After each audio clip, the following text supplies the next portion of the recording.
આજ મારે કામરેજ જવાનું છે, તો એના માટે પહેલા મારે ઘરનું કામ પૂરું કરવાનું છે અને પછી મારે નેલ પોલિશ કરવાની હતી, પણ આ નખ જો ભૂંહવા પડશે ને એના માટે મેં નેલ રિમૂવર લઈ લીધું.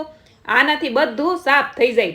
જો કે આ બધા વાપરતા જ હોય, કદાચ લેવામાં કોઈ રેડું ખેડું બાકી હોય ને તો એના માટે મેં ટેગ કરી દીધું છે. મગાવી લેજો અને અલગ અલગ ફ્લેવરમાં મગાવજો. મારી પાસે કાસા સફરજનનું છે.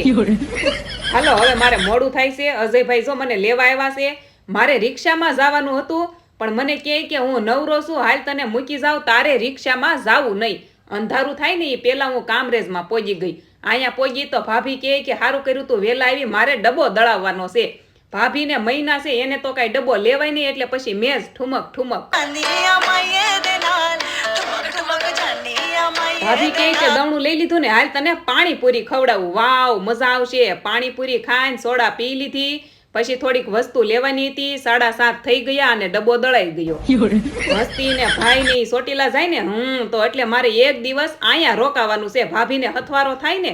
અને આજ કમેન્ટમાં કહેજો તમારે કેટલા વાગ્યા સુધી ઘંટી ખુલ્લી રહી. અમારે તો 9. તો મળીએ નેક્સ્ટ વિડીયોમાં. જય દ્વારકાધીશ. Like share subscribe.